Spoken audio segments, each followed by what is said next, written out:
Hello दोस्तों, मैं हूं मीर और आज मैं एक्सप्लेन करूंगा एक एडवेंचर सर्वाइवर मूवी जंगल को जो 2017 में आई थी। अगर इसकी रेटिंग की बात करें तो इसे 6.7 आउट ऑफ 10 की शानदार रेटिंग मिली है। ये मूवी एक ट्रू स्टोरी पर बेस है जिसे ऑडियंस ने काफी पसंद किया है। So without wasting much time चलते हैं सीधा वीडियो की तरफ।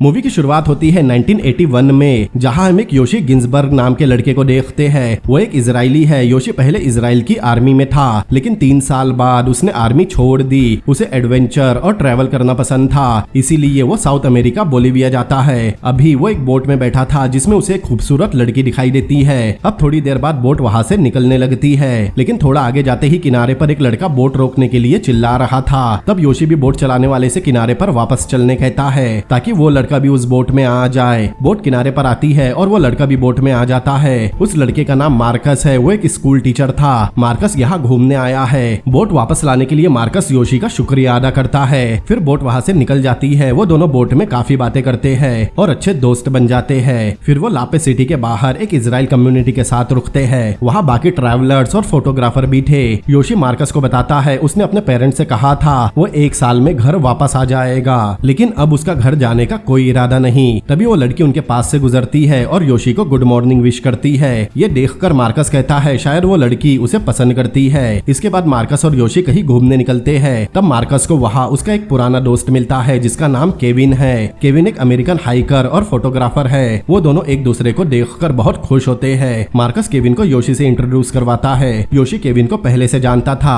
क्योंकि केविन साउथ अमेरिका का बहुत ही फेमस फोटोग्राफर है। अब योशी को भी पता है मार्कस उसका अच्छा दोस्त है। फिर वो तीनों उस जगह अच्छा सा समय बिताते हैं। योशी उन्हें बताता है कि उसे ट्रैवलिंग करना और मछलियां पकड़ना पसंद है। जब केविन और योशी बात कर रहे थे तब वो खूबसूरत लड़की योशी को ही देख रही थी और योशी भी उसे ही देख रहा था।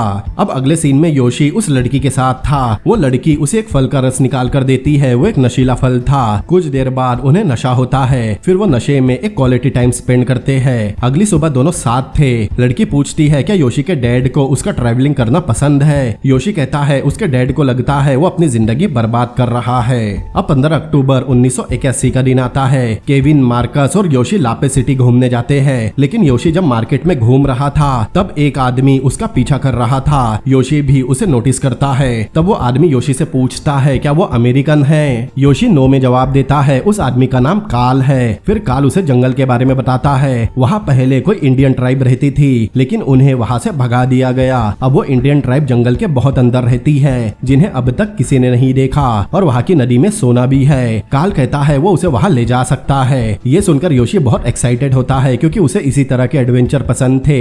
फिर योशी अपने दोस्तों को भी उसके साथ जंगल चलने कहता है, लेकिन वो मना कर देते हैं क्योंकि उन्हें काल की बातों पर भरोसा नहीं था, क्योंकि वो एक अजनबी है और उन्होंने पहले कभी उस इंडियन ट्राइब के बारे में नहीं सुना। लेकिन योशी के रिक्वेस्ट करने पर वो दोनों काल से मिलते हैं। काल उन्हें जंगल का नक्शा समझाता है और कहता है उनकी जंगल की ट्रिप 3 या 4 दिन की होगी। केविन कहता है उसने वहाँ कभी किसी इंडियन ट्राइब का नाम नहीं सुना। तब काल उसे एक फोटो दिखाता है जिसमें इंडियन ट्राइब के कुछ लोग थे। फिर वो काल से कहता है अगर वो इस तरह के इंडियन ट्राइब की फोटो ले पाया तो शायद उसे नेशनल ज्योग्राफी चैनल पर काम मिल सकता है। लेकिन काल उन्हें गाइड करने के बदले $50 लेगा और कुछ जरूरी सामान भी लेगा। लेकिन फिर भी मार्कस जंगल में जाने से मना कर रहा था, लेकिन केविन और योशी उसे मना लेते हैं। फिर वो चारों जंगल में जाने के लिए कुछ जरूरी सामान खरीदते हैं। उस सामान में योशी को टैबलेट्स की एक बोतल दिखाई देती है। वो काल से उन टैबलेट्स के बारे में पूछता है। काल कहता है वो लोग उस गोलियों को खाकर सुपरमैन जैसा फील करेंगे, मतलब वो गोलियां एनर्जी के लिए थी। फिर काल वहीं पर लगे एक मैप को देखकर कहता है ये सारे मैप गलत है और वो सिर्फ नदी को ही फॉलो करेंगे।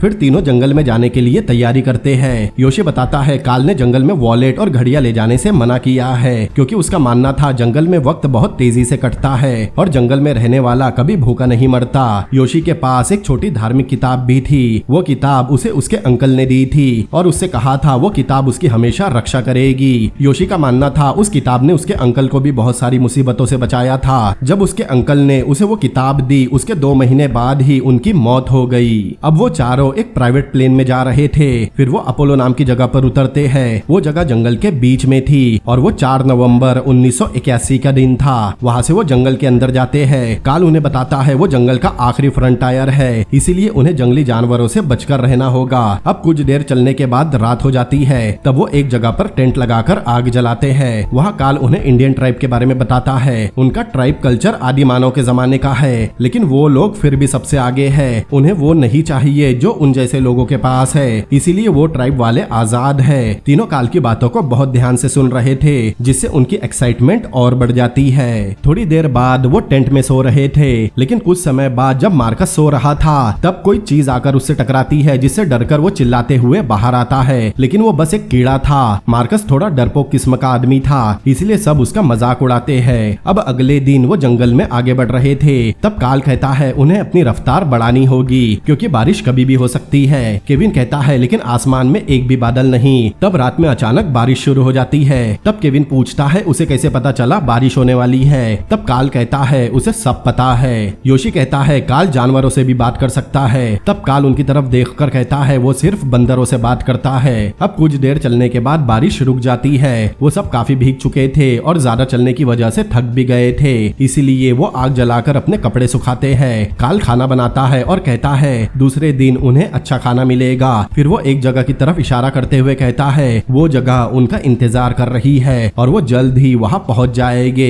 ये सुनकर मार्कस को गुस्सा आ जाता है। वो कहता है गुरुजी को अपने भक्तों का ध्यान रखना चाहिए। मार्कस के इस बिहेवियर से केविन और योशी खुश नहीं होते, लेकिन तब भी दोनों उससे कुछ नहीं कहते। अगली सुबह वो उस जगह की तरफ बढ़ रहे थे जिसके बारे में काल ने उन्हें पिछली रात बताया था। वो तीनों चलते हुए काफी थक गए थे। तब काल आगे निकल जाता है क्योंकि काल हमेशा जंगल में जाता रहता है और उसे वहाँ की आदत थी। इस तरफ चलते हुए एक पेड़ की पत्तियों से योशी के नेक पर कट लग जाता है क्योंकि उसकी धार बहुत तेज थी। मार्कस कहता है उसके बैग में मेडिसिन है, लेकिन योशी कहता है उन्हें आगे बढ़ते रहना होगा। थोड़ा आगे जाने पर मार्कस वही रुक जाता है और काल को आवाज लगाता है। उसे लग रहा था काल उन्हें छोड़कर आगे चला गया और अब वो तीनों जंगल में भटक चुके हैं। केविन कहता है काल ने जिन लोगों के बारे में बताया था वो नदी के पास है और काल भी वही होगा। वो मार्कस को आगे चलने कहता है। यहाँ हमें साफ दिख रहा था मार्कस इस ट्रिप से खुश नहीं। उसके बिहेवियर में बदलाव आने लगा था। केविन और मार्कस की बहस होने लगती है, लेकिन तभी उन्हें कुछ आवाज सुनाई देती है।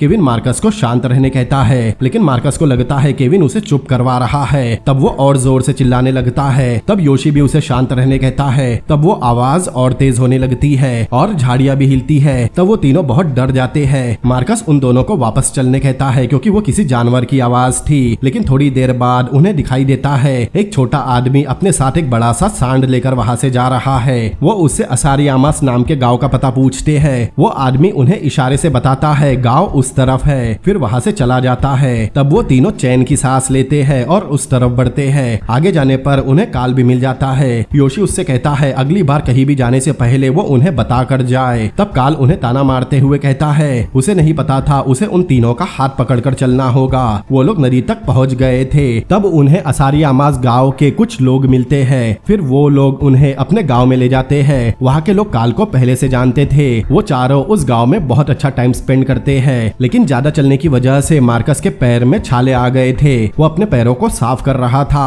तब उस गांव के सारे लोग जिन्हें कुछ न कुछ चोट लगी थी वो सब मार्कस के पास इलाज करवाने आते हैं और मार्कस भी खुशी से उनकी मदद करता है। अब गांव में समय बिताने के बाद चारों जंगल में अपने सफर पर निकलते हैं। वो नदी में जाते हैं जहाँ उन्हें सोना भी मिलता है, जैसा काल ने उन्हें बताया था। फिर वो जंगल में आगे बढ़ते हैं। काल उन लोगों से कहता है जंगल की दुनिया बहुत संतुलित है, मुसीबत तो बस इंसान है। इंसान इस जंगल के लिए कोरोना जैसा है। इंसानों को तो गायब हो जाना चाहिए। कुछ दूर चलने के बाद काल को एक बंदर दिखाई देता है। तब काल उसे शूट करके नीचे गिराता है। फिर उसके पास जाकर उसे गन के बट से मार मार कर मार देता है। मार्कस से ये सब देखा नहीं जाता। वो काल पर चिल्लाने लगता है। तब काल कहता है जंगल में बुलेट वेस्ट नहीं करनी चाहिए और ये अब तक का सबसे अच्छा शिकार है। अब कुछ देर बाद रात हो जाती है। तब वो फिर से टेंट लगाते हैं। काल उस बंदर को आग पर भून रहा था। काल उस बंदर का मीट खाता है, फिर योशी और केविन को भी देता देता है। पहले तो दोनों उस मीट को खाने के लिए हिचकिचा रहे थे, लेकिन फिर उन्हें वो मीट बहुत पसंद आता है। अब मार्कस को छोड़कर सब बंदर का मीट खा रहे थे। केविन और योशी उसे भी मीट खाने कहते हैं, लेकिन उस मीट को देखकर मार्कस को उल्टी आने लगती है। तब काल कहता है वो मार्कस के लिए चावल बना देगा और उन्हें आग को जलाए रखना होगा, क्योंकि इस इलाके में अगर बंदर है तो जैगवार भी जरूर होगा, क्योंकि जैगवार बंदरों का शिकार करता है। अब अगले दिन वो आगे बढ़ रहे थे, लेकिन कुछ दूर चलने के बाद मार्कस अचानक बैठ जाता है, क्योंकि उसके पैर ज्यादा चलने की वजह से खराब हो रहे थे। तब वो नदी किनारे बैठ जाते हैं, जहाँ काल मार्कस के पैरों को साफ करता है। तब योशी और केविन मार्कस से कहते हैं वो दोनों उसका सामान उठा लेंगे। अब थोड़ी देर बाद चारों आगे बढ़ते हैं, लेकिन मार्कस को पैरों की वजह से बहुत तकलीफ हो रही थी। वो ठीक से चल भी नहीं पा रहा था, इसीलिए उन्हें फिर से एक जगह रुकना पड़ता है। योशी और केविन मार्कस से कुछ दूरी पर बैठे थे। तब केविन कहता है 10 या 15 दिन में जंगल में बारिश शुरू हो जाएगी, और वो इस रफ्तार से आगे बढ़ते रहे तो बारिश में फंस सकते हैं। योशी कहता है उन्हें मार्कस की वजह से समय लग रहा है, क्योंकि वो लड़कियों जैसा बिहेव कर रहा है। अब मार्कस की वजह से उन्हें फिर से उस रात वही रुकना पड़ता है। काल सो गया था और वो तीनों आग के पास बैठे थे, लेकिन कोई भी किसी से बात नहीं कर रहा था। कुछ देर बाद केविन वहाँ से उठकर सोने चला जाता है। योशी भी कहता है उन्हें भी अब सो जाना चाहिए। तभी मार्कस कहता है उसे पता है उसकी वजह से उनकी चलने की रफ्तार कम हो गई, लेकिन इसमें उसकी कोई गलती नहीं, ये सब उसकी पैरों की वजह से है। उसे पता है अब वो तीनों दोस्त नहीं रहे। लेकिन योशी कहता है ऐसा कुछ नहीं है, उसे बस थोड़ा आराम करना चाहिए। ये कहकर योशी भी वहाँ से चला जाता है। तब मार्कस वहाँ अकेला बैठा रो रहा था। अगली सुबह मार्कस के पैरों की हालत और ज्यादा खराब हो चुकी थी। उन्हें शिको नाम की जगह पर जाना था, जहाँ वो इंडियन ट्राइब रहता है, लेकिन अब भी वो उन लोगों से 4 दिन की दूरी पर है। काल कहता है मार्कस ठीक से चल नहीं सकता, इसीलिए उन्हें लगभग 3 दिन यही रुकना होगा, फिर वापस असारियामास लौटना होगा। ये सुनकर योशी कहता है वो लोग मार्कस को उठाकर अपने साथ आगे ले जाएंगे, लेकिन काल कहता है ये पॉसिबल नहीं। मार्कस को उठाकर 4 दिन तक चलने में उनकी भी हालत खराब हो जाएगी, लेकिन योशी हार नहीं मानना चाहता था। तब काल कहता है वो अकेला जाकर उन ट्राइब को ढूंढेगा और उन्हें उन तीनों के पास लेकर आएगा, फिर सब उनके साथ उनके गांव जाएंगे। तब तक उन तीनों को यही जंगल में उसका इंतजार करना होगा। लेकिन केविन कहता है वो उन तीनों को अकेला छोड़कर कहीं नहीं जाएगा, या फिर उन्हें भी साथ लेकर चले, क्योंकि जंगल का रास्ता सिर्फ उसे पता है। तब काल कहता है अगर ऐसा है तो फिर सब मार्कस के ठीक होने तक यही रुकेंगे और उसके ठीक होते ही वापस असारियामास लौट जाएंगे।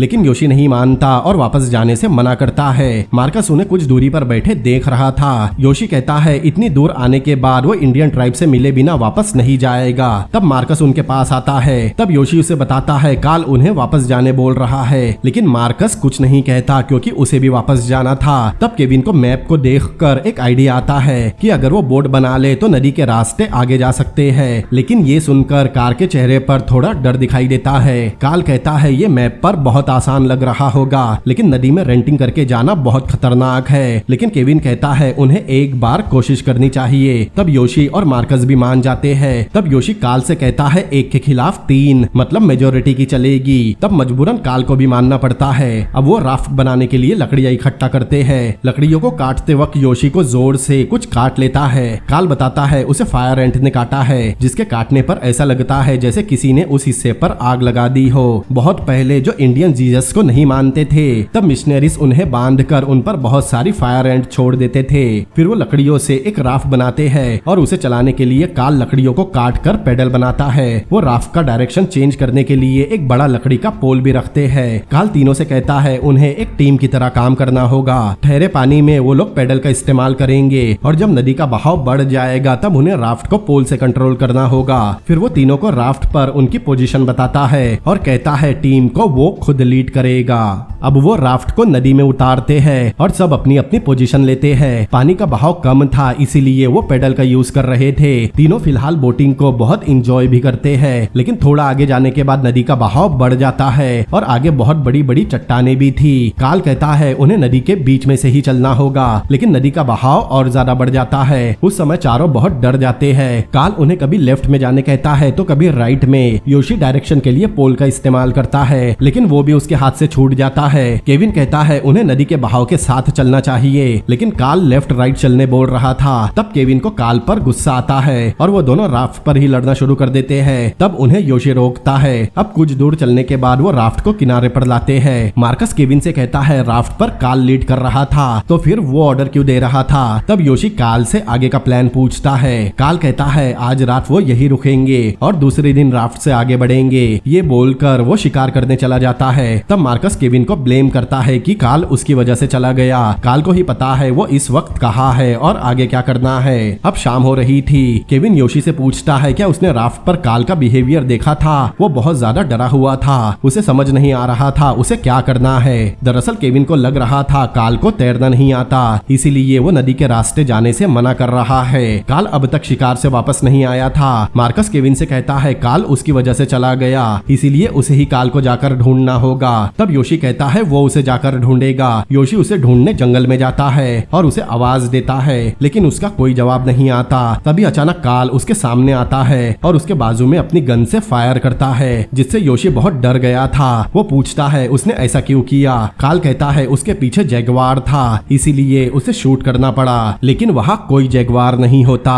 अगली सुबह सब अपना बैग पैक करके दोबारा सफर शुरू करने तैयार थे। तब काल नदी किनारे बैठा था। केविन उसे साथ चलने कहता है, लेकिन काल अब उन्हें उसके बिना ही आगे बढ़ने बोल रहा था। काल कहता है वो राफ्ट से नहीं बल्कि जंगल के रास्ते जाएगा। केविन पूछता है क्या उसे रेंटिंग से डर लगता है इसीलिए वो ऐसा कर रहा है, या फिर वो उससे नाराज है। काल कहता है अब से केविन राफ्ट का कैप्टन है और वो जंगल के रास्ते हाइकिंग करते हुए 3 दिन में इपुरामा नाम की जगह पहुंच जाएगा। वो उन लोगों से कहता है वो भी उसके साथ जंगल के रास्ते चल सकते हैं या फिर नदी में डूबकर मछलियों का खाना बन सकते हैं। वो केविन से डिसाइड करने कहता है कि उन्हें क्या करना है, क्योंकि अब वो बॉस है। और आखिर में कहता है 3 के खिलाफ 1। आगे हम देखते हैं योशी और केविन नदी किनारे बैठकर आगे का प्लान बना रहे हैं। केविन कहता है उसे डूबकर मरने का कोई शौक नहीं, लेकिन वो बोटिंग करके अपनी डेस्टिनेशन पर जल्दी पहुंच सकते हैं। योशी कहता है उसे भी बोटिंग करके ही जाना है, लेकिन मार्कस भी उनके साथ आएगा, लेकिन वो मार्कस को अपने साथ नहीं ले जा सकते। केविन कहता है वो काल के साथ ही सेफ रहेगा, मतलब वो चाहते थे मार्कस उनके साथ ना आकर काल के साथ जंगल के रास्ते जाए। योशी बात करने मार्कस के पास जाता है। वो मार्कस से कहता है केविन काल के बिना ही नदी के रास्ते जाना चाहता है। मार्कस कहता है केविन को नदी के रास्ते अकेले नहीं जाना चाहिए। योशी कहता है अगर केविन अकेला सफर करेगा तो उसकी जान को खतरा भी हो सकता है, इसीलिए उन दोनों में से किसी एक को उसके साथ जाना होगा। फिर योशी मार्कस से कहता है उसके पैर बहुत खराब हो चुके हैं, इसीलिए वो राफ्ट पर नहीं आ सकता। तब मार्कस कहता है उसके पैर अब ठीक है, मतलब वो भी उनके साथ नदी के रास्ते राफ्ट पर आना चाहता था। योशी कहता है अगर वो उसकी जगह होता तो काल के साथ जाता और 3 दिन में वहाँ से निकल जाता। तब मार्कस समझ जाता है वो दोनों उसे अपने साथ नहीं ले जाना चाहते, इसीलिए वो काल के साथ जाने तैयार हो जाता है। थोड़ी देर बाद काल केविन और योशी को नदी का मैप समझाता है। वो बताता है नदी में आगे जाने के बाद एक बहुत ही डेंजरस जगह आती है। वहाँ दाई तरफ उन्हें बीच दिखेगा, उन्हें वहाँ रुक जाना है और भूल कर भी वहाँ से नदी में आगे नहीं जाना, क्योंकि वहाँ से आगे उन्हें फिर कोई बीच नहीं मिलेगा। वहाँ नदी का बहाव भी बहुत ज्यादा होगा और बहुत सारी चट्टाने भी होगी। अगर वो उस किनारे पर नहीं रुके तो मर भी सकते हैं। अब वो एक दूसरे से अलग होने वाले थे। तब काल योशी के कान में कहता है वो मैन ऑफ एक्शन है, जो कि एक अच्छा कॉम्प्लीमेंट था। काल कहता है जंगल से बाहर निकलकर वो दोनों लापे सिटी में उन दोनों का वेट करेंगे। मार्कस योशी से कहता है अगर उस दिन वो बोट वापस पलटकर नहीं आती तो शायद वो दोनों कभी नहीं मिलते। वो कहता है हॉस्टल पहुंचकर सब साथ में अच्छा खाना खाएंगे। ये कहकर वो योशी से गले मिलता है। योशी कहता है वो लोग लापेज में फिर से मिलेंगे और सब कुछ पहले के जैसा ठीक हो जाएगा। फिर मार्कस काल के साथ चला जाता है। इधर केविन और योशी भी अपना सफर शुरू करते हैं। अब कुछ दूर चलने के बाद शाम होती है। योशी कहता है उन्हें किनारे पर रुककर रात गुजारनी चाहिए, लेकिन केविन कहता है रात होने में अभी भी 1 घंटा बचा है। अब कुछ दूर चलने के बाद नदी का बहाव बढ़ने लगता है। जिस जगह के बारे में काल ने उन्हें बताया था ये वही जगह थी। केविन योशी से पैडल चलाने कहता है। उन्हें बीच भी दिख जाता है। वो राफ्ट को बीच की तरफ मोड़ने की कोशिश कर रहे थे, लेकिन पानी का बहाव बहुत ज्यादा था, इसीलिए वो राफ्ट को रोक नहीं पाते और राफ्ट नदी में आगे बढ़ जाती है। अब नदी का बहाव भी बहुत ज्यादा बढ़ गया था। राफ्ट उनके कंट्रोल से बाहर हो चुकी थी। तभी नदी के बीच में एक बड़ी चट्टान आती है और उनकी राफ्ट उस चट्टान पर फंस जाती है। केविन योशी से कहता है वो तैरकर किनारे पर जाएगा। फिर योशी के लिए पेड़ की छाल की रस्सी फेंकेगा ताकि रस्सी के जरिए योशी किनारे पर आ सके, लेकिन योशी उसे किनारे पर जाने से मना कर रहा था, क्योंकि उसे लगता है केविन किनारे पर जाने से पहले नदी के बहाव में बह सकता है। केविन कहता है अगर वो ऐसा नहीं करेगा तो दोनों ही मारे जाएंगे। इतना बोलकर केविन पानी में कूद जाता है और कुछ ही देर बाद तैरकर केविन किनारे तक पहुंच गया था। किनारे पर जाने के बाद वो योशी को मशाटे मतलब बड़ा वाला चाकू देने कहता है, जो अलग होते वक्त काल ने उन्हें दिया था। लेकिन तभी अचानक एक बड़ी सी लहर आकर राफ्ट से टकराती है और योशी पानी में बैग बह जाता है। केविन योशी को बस पानी में बहता हुआ देख रहा था, वो कुछ नहीं कर सकता था। लेकिन योशी की किस्मत अच्छी होती है क्योंकि कुछ देर पानी में बहने के बाद वो एक पत्थर को पकड़ लेता है। वहाँ नदी का बहाव भी थोड़ा कम था, जिसकी वजह से वो तैरकर किनारे पर आता है। अब योशी जंगल में नदी के किनारे बिल्कुल अकेला था। वो चट्टानों की मदद से ऊपर चढ़ता है और जंगल में आ जाता है। ऊपर जाने के बाद वो केविन को पुकारता है, लेकिन वो केविन से बहुत दूर आ गया था। अब थोड़ी देर बाद रात भी हो जाती है, फिर बारिश भी शुरू हो जाती है। योशी एक बड़े से पत्थर के नीचे बैठा था, वो रात वही गुजारता है। अगले दिन सुबह योशी को कोई आवाज आती है जिससे उसकी नींद भी खुलती है। वो तुरंत नदी के पास जाता है, तब उसे दिखाई देता है उसका बैग नदी में बह रहा है। तब योशी नदी में कूदकर बड़ी मुश्किल से अपना बैग बाहर निकालता है। थोड़ी देर बाद वो अपना बैग चेक करता है। उसके बैग में वो छोटी किताब थी जो उसकी रक्षा के लिए उसके अंकल ने दी थी। योशी को अपने बैग में वो छोटी बोतल भी मिलती है जिसमें एनर्जी की गोलियां थी। योशी उन गोलियों को खा लेता है और केविन को ढूंढना शुरू करता है। वो बहुत देर तक केविन को ढूंढता रहता है, लेकिन उसे केविन नहीं मिलता। तब वो एक जगह बैठ जाता है, फिर एक मैप बनाता है जिसमें उसकी खुद की लोकेशन होती है और उस मैप को एक कपड़े में लपेटकर वही छोड़ देता है ताकि अगर वहाँ केविन आए तो उसे वो मैप मिल सके। तब उसे पता चल जाएगा योशी वही आसपास है। अब जंगल में उसे 6 दिन हो गए थे। वो भूखा प्यासा जंगल में भटक रहा था। तब उसे कुछ जंगली फल दिखते हैं। वो उन्हें तोड़ने एक पेड़ पर चढ़ता है, लेकिन उस पेड़ पर एक सांप था जिसे देखकर योशी डरकर नीचे कूद जाता है। तब उसे काल की कही बात याद आती है कि वो मैन ऑफ एक्शन है। तब वो फिर से पेड़ पर चढ़ता है और उस सांप को अपने हाथों से पकड़कर नीचे फेंकता है और एक पत्थर से उसे मार देता है। अब कुछ देर में रात हो जाती है। योशी एक पेड़ के नीचे सोने जाता है। उसे बहुत डर भी लग रहा था क्योंकि जंगल में जंगली जानवर थे।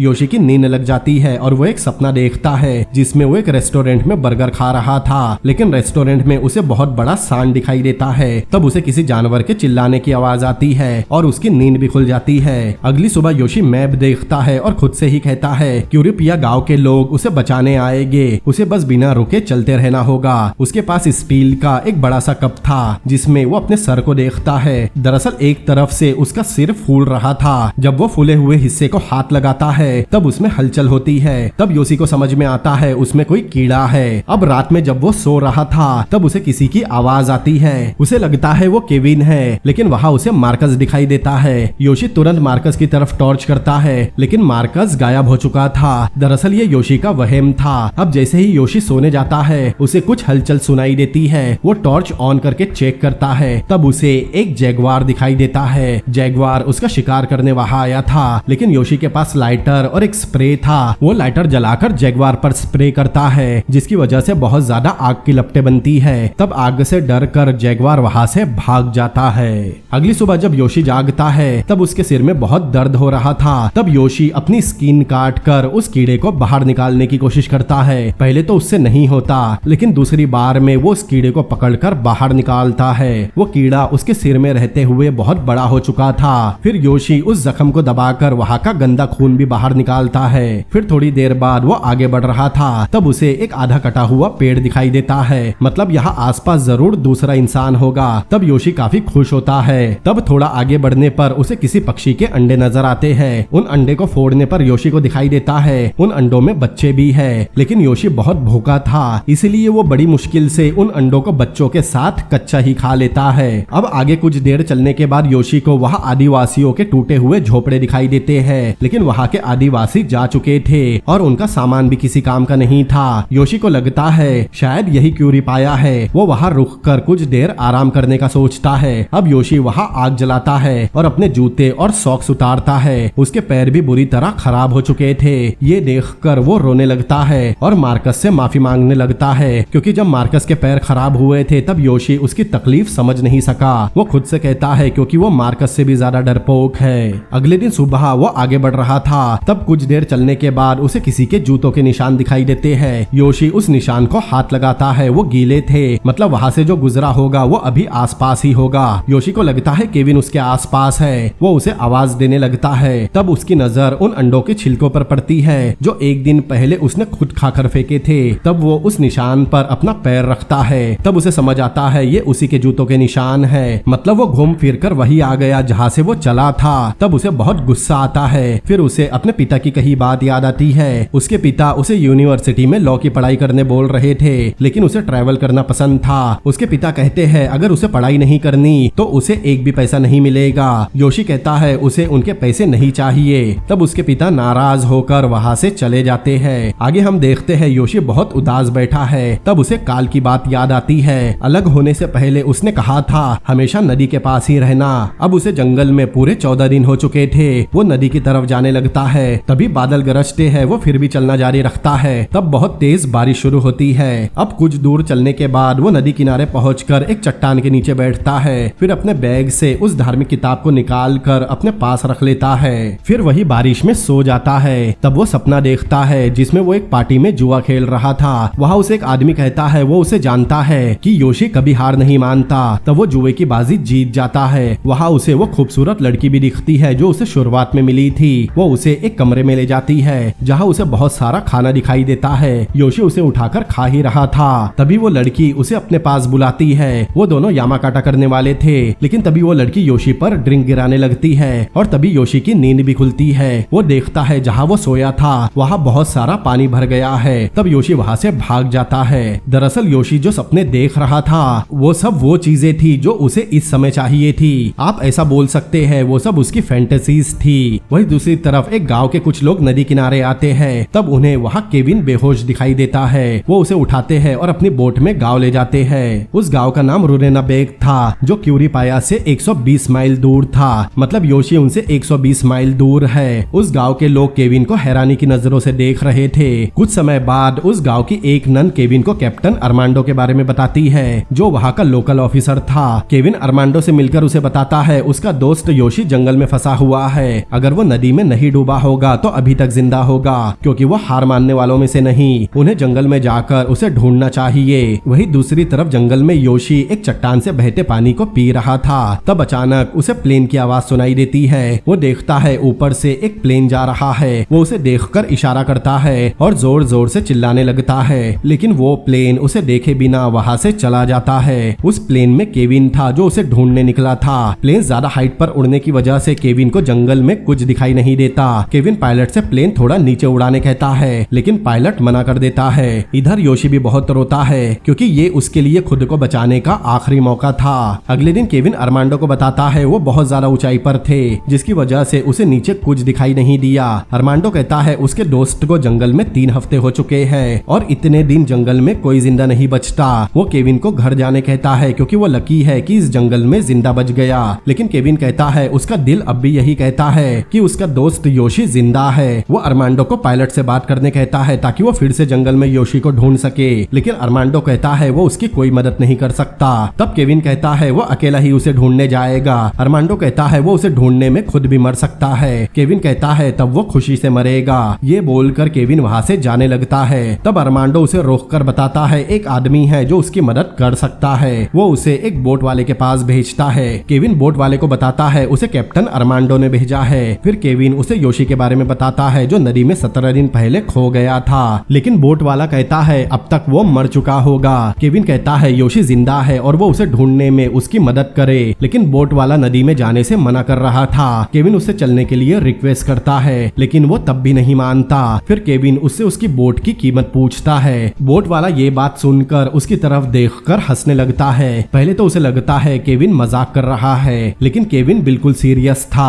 तब उस बोट वाले को समझ आता है केविन योशी को ढूंढने जरूर जाएगा। तब वो मान जाता है। फिर दोनों योशी को ढूंढने निकलते हैं। अगली सुबह हम देखते हैं योशी को किसी के रोने की आवाज आती है। वो उठकर देखता है तो वहाँ एक आदिवासी लड़की बैठकर रो रही थी। योशी को देखकर वो लड़की भागने लगती है। योशी उसे रोकता है और कहता है वो उसे कोई नुकसान नहीं पहुंचाएगा। वो जंगल में भटक गया है। दरअसल वो आदिवासी लड़की भी भटक गई थी। योशी बहुत दिनों बाद किसी इंसान को देख रहा था। उस लड़की को इंग्लिश नहीं आती थी, इसीलिए वो उस लड़की को अपने साथ रख लेता है। जब रात होती है योशी कहता है उसे डरने की जरूरत नहीं, सुबह तक सब कुछ ठीक हो जाएगा। वो एक पेड़ के नीचे उसे पत्तियों का बिस्तर बनाकर सुलाता है और कहता है वो उसे प्रोटेक्ट करेगा। फिर वो उसके हाथ को टच करके चेक करता है कि वो असली है या नहीं, या फिर वो बस सपना देख रहा है। वो लड़की सो जाती है और योशी उसके पास बैठ जाता है। अगली सुबह दोनों अपना सफर शुरू करते हैं। योशी कहता है उन्हें रुराना बेग की तरफ बढ़ते रहना होगा और साथ में प्लेन पर भी नजर रखनी होगी। योशी बहुत दिनों से भूखा था, इसी वजह से वो बहुत कमजोर भी हो गया था। वो एक लकड़ी के सहारे चल रहा था। कुछ दूर चलने के बाद उसे एक जंगली फल मिलता है योशी उसे उठाता है और उस लड़की को खिलाने लगता है, लेकिन वो लड़की फल खाने से मना करती है। तब योशी जबरदस्ती उसे खिलाने की कोशिश करता है, फिर अचानक उस पर चिल्लाने लगता है। फिर अचानक वो उस लड़की से माफी मांगने लगता है। अब रात भी हो चुकी थी। वो कहता है उन्हें अब आराम करना चाहिए। योशी उसे अपने हाथ पर सोने कहता है ताकि वो दोनों एक दूसरे को ठंड से बचा सके। वो कहता है ईश्वर उनके साथ है और उनकी हिफाजत कर रहा है। वो लड़की उसके हाथ पर सिर रखकर सो जाती है। योशी उसे दिलासा दे रहा था, लेकिन कुछ देर बाद जब कैमरा जूम आउट होता है तब हमें दिखाई देता है वहाँ कोई लड़की नहीं, बल्कि ये सब योशी बस इमेजिन कर रहा था। तब योशी भी देखता है वहाँ कोई लड़की नहीं है। दरअसल जंगल में इतने दिन अकेले रहने की वजह से योशी की दिमागी हालत बिगड़ती जा रही थी। धीरे धीरे भूख की वजह से उसका मानसिक संतुलन और ज्यादा खराब होता जा रहा था। अब अगले दिन कुछ दूर चलने के बाद योशी दलदल में फंस जाता है। उसकी धार्मिक किताब भी दलदल में गिर जाती है, जिसके लिए योशी हाथ आगे बढ़ाता है, लेकिन वो दलदल में और अंदर जाने लगता है। वो जितना ज्यादा हिलता है उतना ही धंसता जाता है। तब सबसे पहले वो खुद को शांत करके याद करता है कि उसके अंकल जिन्होंने उसे वो किताब दी थी वो उसके लिए प्रे कर रहे हैं। फिर उसे वो किताब देकर जिंदा वापस लौटने बोल रहे हैं। फिर योशी अपने आसपास देखता है, तब उसे एक टहनी दिखाई देती है। वो उसे पकड़कर धीरे धीरे खुद को दलदल से बाहर निकालता है। वो लगातार प्रे कर रहा था वो टहनी ना टूटे।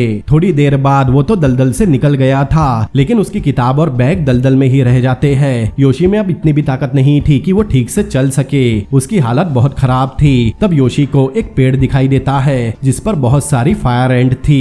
योशी हिम्मत करके उस पेड़ के पास जाकर अपनी शर्ट उतारता है, फिर हिम्मत करके उस पेड़ को हिलाता है, जिससे बहुत सारी फायर एंट उसके शरीर पर गिरकर काटने लगती है। योशी को बहुत ज्यादा जलन होने लगती है, जिससे उसका एड्रेनालाइन बढ़ जाता है, जिससे वो भागने लगता है। योशी ने ऐसा इसीलिए किया था ताकि वो नदी की तरफ जा सके, और होता भी ऐसा ही है। योशी भागते हुए नदी के किनारे तक पहुंच जाता है। वो रात होने तक वही आराम करता है और फिर उठकर कुछ लकड़ियों से नदी के किनारे वाई का साइन बनाता है ताकि वहां से कोई भी गुजरने वाला साइन देखकर उसकी मदद कर सके। कुछ देर बाद योशी को वहां एक कछुआ नजर आता है। योशी उसे मारने के लिए पत्थर उठाता है ताकि वो उसे मारकर खा सके, लेकिन योशी उस कछुए को मार नहीं पाता।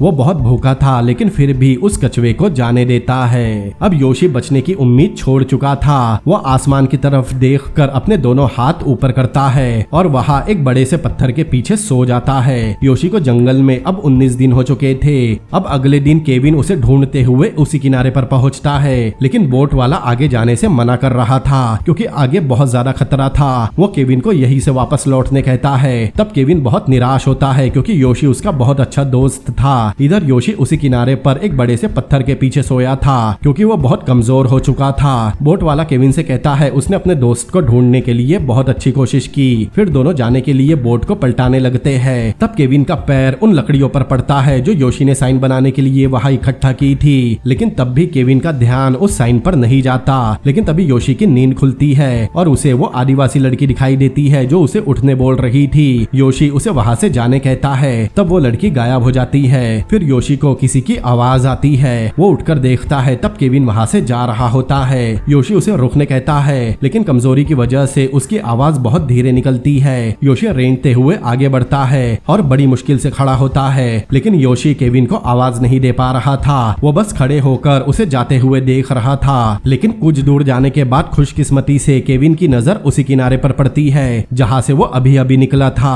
तब उसे वहाँ योशी दिखाई देता है। केविन उसे देखकर जोर से चिल्लाता है। तब योशी उसे देखकर रोने लगता है। केविन तुरंत बोट वाले को वापस उस किनारे पर जाने कहता है। बोट किनारे पर पहुंचती है। केविन जल्दी से भागकर योशी को गले लगा लेता है। योशी उससे गले लगकर बहुत रोता है और उसका शुक्रिया अदा करता है क्योंकि योशी ने जीने की सारी उम्मीद छोड़ दी थी। फिर बोट वाला और केविन मिलकर योशी को उठाकर बोट में बैठाते हैं। बोट में जाने के बाद योशी उस किनारे की तरफ देखता है जहाँ वो लगभग मरने वाला था। कुछ देर बाद तीनों वापस रुरानाबेक गांव आते हैं। गांव के सारे लोग उसे देखकर बहुत हैरान हो रहे थे क्योंकि इतने दिनों तक जंगल में कोई भी जिंदा नहीं बच पाता। योशी की हिम्मत और जीने की चाह ने उसे अब तक जिंदा रखा था। वो लोग योशी को बैठाते हैं। योशी केविन से कहता है उसने उसकी जान बचाई। तब केविन भी कहता है उसने भी उसकी जान बचाई थी। तब योशी के पास एक बच्ची आती है और उसे एक फूल देती है। सारे गांव वाले योशी के पास जमा होते हैं और ईश्वर का शुक्रिया अदा करते हैं कि ईश्वर ने उसे बचा लिया। मूवी के आखिर में बताया जाता है योशी और केविन वापस लापेस सिटी गए क्योंकि अलग होते समय काल ने कहा था वो 3 दिन में वहां पहुंच जाएंगे और उन्हें लापेज में ही मिलेंगे। लेकिन वहां उन्हें पता चला मार्कस और कार्ल जंगल से कभी वापस ही नहीं लौटे। केविन उन्हें कई हफ्तों तक ढूंढता रहा, लेकिन वो दोनों उसे दोबारा कभी नहीं दिखे। बाद में पता चला कार्ल एक मुजरिम था जिसकी तलाश पुलिस को बहुत पहले से थी। कार्ल इससे पहले भी बहुत से लोगों को जंगल में लेकर गया था। वहाँ कभी कोई इंडियन ट्राइब थी ही नहीं, जैसा कार्ल ने उन्हें बताया था। आज तक पता नहीं चला कि उसने योशी को ही क्यों चुना था और वो उन्हें जंगल में लेकर क्यों गया था। फिर हमें योशी की ओरिजिनल फोटो दिखाई जाती है जो उसके रेस्क्यू के बाद निकाली गई थी। फिर हमें केविन, उस बोट वाले और योशी की तस्वीर दिखाई जाती है जो रेस्क्यू के 2 दिन बाद की थी, जो 1981 में बेनी रिवर के पास निकाली गई थी। फिर हमें केविन और मार्कस की बोलीविया 1981 की हाइकिंग के दौरान की फोटो दिखाई जाती है। फिर आखिर में हम कार्ल की बहुत पुरानी तस्वीर देखते हैं। फिर हमें बताया जाता है फिर केविन अपनी लाइफ में आगे बढ़ गया। उसने फोटोग्राफी और एडवेंचर का पैशन ही फॉलो किया और बाद में इजराइल में सेटल हो गया। अब वो अपनी बीवी और 2 बच्चों के साथ वही रहता है। हाल ही में उसने एक बुक भी लिखी जिसमें उसने रेस्क्यू अटेम्प्ट और जंगल का एक्सपीरियंस शेयर किया है। वह योशी 10 साल बाद जंगल में वापस गया और उसी नदी के किनारे अपना घर बनाया जिस नदी में उसकी जान जाने वाली थी। उसने वहाँ एक इको लॉज बनाया और आगे भी उसने अपना एडवेंचर और ट्रैवलिंग जारी रखी। तो दोस्तों, कैसी लगी आपको ये मूवी मुझे कमेंट करके जरूर बताएं। अगर ये वीडियो आपको पसंद आया हो तो इस वीडियो को लाइक करें, अपने दोस्तों के साथ शेयर करें और ऐसी ही अमेजिंग मूवीज के एक्सप्लेनेशन देखने के लिए मेरे चैनल को सब्सक्राइब करें। तो मिलते हैं अगली बार किसी और अमेजिंग मूवी के एक्सप्लेनेशन के साथ। Peace out.